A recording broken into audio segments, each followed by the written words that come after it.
Assalamualaikum warahmatullahi wabarakatuh. Perkenalkan, saya Ahmad Zul Okfiandi SPDGR, calon guru penggerak Angkatan 11 Kabupaten Tanggamus dari SMP Negeri 2 Pematang Sawah dalam demonstrasi kontekstual modul 3.1, pengambilan keputusan berbasis nilai-nilai kebajikan sebagai pemimpin dalam wawancara dengan pemimpin atau kepala sekolah. Tujuan pembelajaran khusus, calon guru penggerak dapat melakukan suatu analisis atas penerapan proses pengambilan keputusan berdasarkan pengetahuan yang telah dipelajarinya tentang berbagai paradigma, prinsip, pengambilan, dan pengujian keputusan di sekolah asal masing-masing dan sekolah atau lingkungan lain. Dengan narasumber yang dipilih, yang pertama, Ibu Dwi Endang Oktariani SPD, Kepala Sekolah SMP Negeri 2 Pematang Sawah, dan Pak Usron SPD, Kepala SDN Negeri 2 Tanjung Siom. Selamat menyaksikan. Assalamualaikum Bu. Waalaikumsalam warahmatullahi wabarakatuh. Gimana Gimana Pak kabarnya Bu, Andi? sehat Bu? Ya, Alhamdulillah sehat. pada kesempatan ini saya minta bantuan sama Ibu mau bertanya lah sedikit gitu. Nggak apa-apa ya Bu ya, boleh ya? Ya, sama-sama. Boleh silakan perkenalkan diri dulu sedikit Bu. Iya, ah, saya Dwi Endang Oktariani selaku Kepala SMPN 2 Pematang Sawah, Ya, dan untuk saat ini wawancaranya harus dengan Zoom berhubung tidak bisa bertemu karena jarak ya antara benar Bu. rumah Pak Andi dan saya cukup jauh. Sudah, Alhamdulillah yang saya penting bisa diperbolehkan. terlaksana. Sama-sama lancar aja. Langsung saja ya Bu ya. Oke, Eh, siap. Selama ini bagaimana sih Bu cara Ibu untuk dapat mengidentifikasi kasus-kasus yang merupakan dilema etika atau wujukan moral yang ada di sekolahan kita Bu? Pertama-tama sih saya menilai dulu. Biasanya kan itu ada semacam kayak laporan atau keluhan, baik itu masalah antara teman sejawat, sesama guru, ataupun terkadang masalah tentang siswa. Pertama saya nilai dulu, saya telaah dulu, apakah itu termasuk ke hal yang begitu urgent, maksudnya dalam taraf terlalu berat pelanggarannya, masalahnya, atau hanya masih ringan gitu ya, istilahnya masih yang bisa kita atasi dengan semacam menggunakan empati lah, seperti itu. Makanya kita telah dulu Pak, penilaian Oke. masalahnya. Misalnya itu termasuk dilema etik atau yang masih bisa dipertimbangkan, itu ya mungkin saya masih menggunakan istilahnya rasa empati untuk menyelesaikannya. Heeh. Lalu bagaimana kalau permasalahan itu sudah masuk ke dalam ranah bujukan moral, Bu?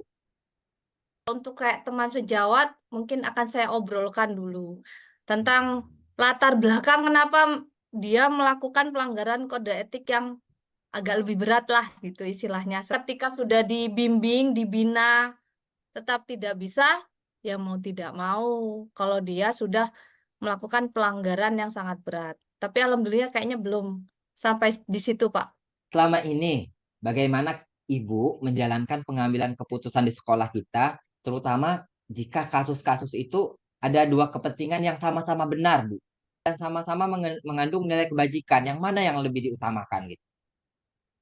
Sama mungkin kalau misalnya kaitannya dengan siswa, mungkin Hmm. saya akan tetap berkolaborasi dengan guru-guru, misalnya dengan guru mapel, guru wali kelas ataupun guru BK untuk mencari solusi yang paling baik atau yang istilahnya terbaik dan paling bijaksana dalam pengambilan keputusan tersebut.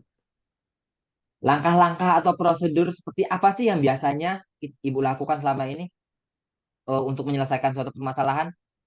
Ketika misalnya ada permasalahan muncul, yaitu kita cari data validnya dulu, latar belakang masalah itu timbul kenapa, apa saja, siapa saja yang terlibat, baru kita diskusikan untuk mencari keputusan yang paling terbaik itu tadi, yang paling bijak lah istilahnya. Hal-hal apa saja yang selama ini Ibu anggap efektif dalam pengambilan keputusan pada kasus-kasus dilema etika, Bu? Yang paling efektif itu menurut saya ketika kita sudah melihat latar belakang masalah itu. Ya seperti contohnya tadi, ketika guru tidak hadir, saya cari tahu dulu apa sebab dia tidak hadir dan memberikan semacam aturan ketika tidak hadir harus ada izin atau keterangan itu. Sehingga kita tidak salah memberikan putusan itu tadi. Kalau untuk siswa misalnya ada siswa yang tidak pernah masuk, jarang masuk gitu, salah satunya mengidentifikasi dulu siswa tersebut kenapa tidak masuknya melalui wali kelasnya masing-masing untuk misalnya melakukan home visit. Nah, setelah kita tahu sebabnya, baru kita cari ramuannya yang untuk menyadarkan siswa tersebut supaya bisa masuk kembali. Menurut Ibu, hal apa saja yang selama ini merupakan tantangan dalam pengambilan keputusan pada kasus-kasus dilema etika? Ketika kita harus tegas, tetapi di lain hal kita juga masih harus menggunakan perasaan kita untuk mengambil keputusan itu. Jadi intinya tetap saja aturan dilaksanakan itu dengan mengharapkan guru-guru untuk menyadari tupoksinya masing-masing. Nah, mungkin tantangan saya untuk menyadarkan guru-guru tersebut untuk bisa menyadari tupoksi dan tanggung jawabnya. Kalau selama ini sih saya merasanya kurang lebih mulai efektif. Ya. Kalau untuk siswanya, tantangannya itu komunikasi dengan wali murid dan karena tempatnya yang jauh-jauh. Pemukiman siswa-siswa kita itu jauh-jauh jangkauannya. Nah, sedangkan guru tempat kita kan masih jumlahnya termasuk terbatas, belum mencukupi seluruhnya yang dibutuhkan di sekolah kita. Nah, itu tantangannya. Lalu, apakah Ibu memiliki sebuah tata kala atau jadwal tertentu lah dalam sebuah penyelesaian kasus dilema etika? Apakah Ibu langsung menyelesaikannya di tempat atau memiliki sebuah jadwal untuk menyelesaikannya? Atau bentuk atau prosedur seperti apa yang Ibu jalankan? Untuk dalam penyelesaiannya itu situasional aja sih Pak sebenarnya, melihat situasi dan kondisi permasalahan tersebut. Jika dia urgent dan harus segera memberikan keputusan pada saat itu, saya harus memberikan keputusan langsung. Tapi ketika misalnya permasalahan itu butuh pendalaman terlebih dahulu, akan bertahap menyelesaikannya karena kita harus mengumpulkan data-data validnya itu terlebih dahulu dan melihat latar belakangnya. Baru diadakan diskusi dengan jadwal yang disetujui bersama itu tadi. Jadi tidak ada jadwal pasti harus kapan, tetapi kondisional dan situasional aja. Adakah seseorang atau faktor apa yang selama ini mempermudah atau membantu Ibu dalam mengambil keputusan dalam kasus-kasus dilema etika? Kalau untuk kasus-kasus siswa, teman-teman sejawat itu sangat membantu sekali dalam menyelesaikan masalah-masalah itu. Karena tidak bisa saya pungkiri, saya itu walaupun sebagai kepala, tetapi tangan dan kaki saya juga ya dari teman-teman itulah yang ada di sana. Jadi kami selalu berdiskusi untuk mencari jalan keluar yang terbaik. Ya, ini yang terakhir, Bu. Dari semua hal yang telah Ibu sampaikan, pembelajaran apa yang dapat Ibu petik dari pengalaman Ibu dalam mengambil keputusan dilema etika? Pengalamannya kadang sangat berat antara harus tegas dan melihat lagi dengan perasaan. Ya, ya, ya, ya. Pengalaman saya ambil terkadang ya itu tadi saya harus mengesampingkan perasaan, harus tegas. Tetapi terkadang ketegasan itu harus juga diikuti dengan perasaan yaitu rasa empati itu tadi. Intinya jangan sampai memberatkan anak buah atau jangan sampai memberatkan para siswa. itu tadi, tapi bisa memberikan efek jera atau kesadaran bagi mereka. Seperti itu sih, Pak. Ya, saya rasa cukup, Bu. Terima kasih atas waktunya dan jawaban-jawabannya juga bisa saya pahami dari apa yang Ibu sampaikan. Intinya, kalau dalam mengambil keputusan itu memang banyak faktor ya yang harus kita Iya, pertimbangkan. Mulai dari iya, berbagai peraturan, ada rasa iya, empati, terus hasil iya, akhirnya juga seperti apa. Ya, iya. ini resiko kalau jadi pemimpin ya harus bisa membuat suatu keputusan yang memang Yang intinya harus lebih apa bijaksana, ya? tapi bisa Ya, dijalankan. benar, benar, benar, benar, benar. Oke, terima kasih atas waktunya, Bu. Iya, Ya, Pak. Sama-sama. Ya. Assalamualaikum. Waalaikumsalam warahmatullahi wabarakatuh. Selamat pagi Pak. Perkenalkan nama saya Ahmad Zulfiandi. Saya calon guru penggerak angkatan 11 Kabupaten Karawaci. Mohon dirinya untuk melakukan wawancara jadi untuk melengkapi tugas-tugas kegiatan guru penggerak kami. Bisa mulai Bapak perkenalkan diri dulu. Terima kasih. Nama saya Lukman SPD. Unit kerja SD Negeri 2 Tanjung Kecamatan Lima, Kabupaten Tangerang. Pertanyaan yang akan saya sampaikan ini berputar sekitar pengambilan keputusan Pak dengan nilai-nilai kebajikan tentunya. Jadi selama ini bagaimana Bapak dapat mengidentifikasi kasus-kasus yang merupakan dilema etika atau kebutuhan moral Pak? Ya, saya bisa tahu jika ada dilema etika dulu ya atau etika bukan moral. Dilema etika biasanya permasalahan tersebut ditandai dengan adanya nilai-nilai yang bertentangan. Misalnya sekolah kami ada beberapa guru perempuan yang mempunyai anak balita. Dengan kondisi seperti ini, saya tidak bisa menghalangi guru tersebut untuk tidak membawa anaknya ke sekolah. Sedangkan pendidikan moral sudah jelas. Lalu bagaimana Bapak menjalankan pengambilan keputusan di sekolah Bapak? Terutama untuk kasus-kasus di mana ada dua kepentingan yang bertabrakan gitu. Yang sama-sama benar kan? Atau sama-sama mengandung nilai kebajikan?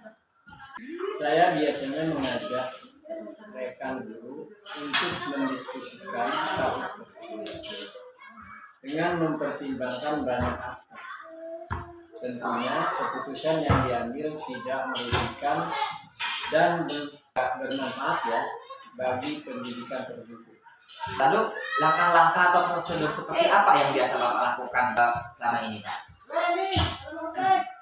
Langkah yang saya lakukan pertama, kami mengumpulkan semua informasi yang berkaitan dengan permasalahan tersebut. Yang kedua, mengidentifikasi nilai-nilai yang bertentangan. Yang ketiga, kami bicarakan dengan rekan guru untuk mengambil keputusan yang tepat. Yang keempat, membuat suatu keputusan disepakati bersama. Hal-hal apa saja yang selama ini Bapak anggap efektif dalam pengambilan keputusan pada kasus-kasus di lingkungan itu? Pengambilan keputusan yang dianggap efektif jika diputuskan bersama dengan cara diskusi, memastikan semua orang tahu akan keputusan yang dibuat dan keputusan yang diambil jelas dan tidak merugikan pihak-pihak tertentu. Hal-hal apa saja yang selama ini merupakan tantangan dalam pengambilan keputusan pada kasus-kasus dilema etika? Hal-hal yang tantangan ya dalam mengambil suatu keputusan pada kasus dilema etika ialah banyak faktor yang harus dipertimbangkan yang dapat mengakomodir semua keinginan semua pihak. Apakah Bapak memiliki sebuah tata kelola atau jadwal lah dalam untuk menyelesaikan suatu kasus dilema etika Lalu apakah Bapak langsung menyelesaikannya di tempat atau memiliki sebuah jadwal yang untuk menyelesaikannya? Terus bentuk atau prosedurnya seperti apa? Kami tidak mempunyai jadwal tetap. Ya. Akan tetapi jika ada permasalahan, kami akan menyelesaikannya secepat mungkin ya. Kami membuat rencana tindakan agar langkah yang diambil berjalan sesuai dengan yang diinginkan. Adakah seseorang atau faktor-faktor apa yang selama ini mempermudah atau membantu Bapak dalam mengambil keputusan untuk kasus-kasus dilema etika ini? Ya, faktor yang mempermudah dan membantu agar dapat mengambil keputusan adanya kerjasama yang baik antara semua warga sekolah untuk menyikapi dan menyelesaikan permasalahan yang ada. Lalu ini yang terakhir Pak, dari semua hal yang telah Bapak sampaikan, pembelajaran apa yang dapat Bapak petik dari pengalaman Bapak dalam mengambil keputusan untuk dilema etika? Saya belajar bahwa keterbukaan dan komunikasi sangat penting dalam mengambil keputusan. Saya juga belajar untuk mengambil keputusan harus mempertimbangkan banyak aspek dan dampak dari keputusan yang diambil. Bapak, terima kasih atas waktunya. Lain kali kalau memang saya minta Bapak kembali untuk melakukan wawancara selanjutnya. Ya. Terima kasih Pak. Analisis dan refleksi. Hal-hal yang menarik apa yang muncul dari wawancara tersebut? Dari wawancara, kedua narasumber menunjukkan bahwa kepala sekolah atau narasumber dalam mengambil keputusan selalu berhati-hati dan penuh pertimbangan. Masing-masing narasumber memiliki langkah dan prosedur dalam mengambil keputusan, walaupun tidak sepenuhnya memperhatikan 4 paradigma, 3 prinsip, dan 9 langkah pengujian. Hal ini sudah menunjukkan bahwa dalam mengambil keputusan tetap harus melalui pertimbangan tertentu. Narasumber juga menekankan pentingnya nilai kebajikan dalam pengambilan keputusan. Mereka menjelaskan kebijakan dan tindakan mereka tidak terlepas dari nilai-nilai positif. Persamaan dan perbedaan. Dari hasil wawancara, ada persamaan di antara pemimpin dalam mengambil keputusannya, yaitu melibatkan dewan guru dalam diskusi untuk mencapai suatu keputusan. Mereka juga menggunakan prosedur dalam pengambilan keputusan, walaupun tidak sepenuhnya memperhatikan 4 paradigma, 3 prinsip, dan 9 langkah pengujian. Selain itu, pemimpin sama-sama tidak memiliki jadwal tertentu dalam sebuah penyelesaian kasus dilema etika, akan tetapi akan berusaha menyelesaikan permasalahan dengan secepat mungkin. Hal yang sangat menonjol adalah bagaimana masing-masing pemimpin menghadapi tantangan yang berbeda-beda, yang mencerminkan gaya kepemimpinan dan pengalaman pribadi mereka. Rencana dan pengukuran efektivitas. Rencana ke depan, dalam mengatasi dilema etika, para pemimpin harus melatih kompetensi pengambilan keputusan berbasis nilai-nilai kebajikan dengan memperhatikan 4 paradigma, 3 prinsip, dan 9 langkah pengujian. Untuk pengukuran efektivitas, dapat menggunakan umpan balik dari tim atau rekan guru, evaluasi hasil keputusan, dan keberhasilan implementasi solusi dalam jangka panjang. Hal ini dapat membantu pemimpin dalam memperbaiki proses dan membuat keputusan yang lebih baik di masa depan. Penerapan pengambilan keputusan. Saya akan menerapkan prinsip-prinsip pengambilan keputusan dalam dilema etika dengan memastikan bahwa setiap keputusan yang diambil mempertimbangkan semua aspek dan melibatkan masukan dari berbagai pihak. Saya akan melibatkan rekan guru dan murid dalam mendiskusikan keputusan yang berdampak pada mereka. Menggunakan prosedur yang sistematis dalam pengambilan keputusan, yaitu 4 paradigma, 3 prinsip, dan 9 langkah pengujian. Penerapan ini akan dimulai sesegera mungkin dan akan menjadi proses rutin dalam menangani permasalahan dilema etika di lingkungan sekolah. Terima kasih. Akhir kata, semoga tergerak, lekas bergerak, dan mari menggerakkan. Wassalamualaikum warahmatullahi wabarakatuh.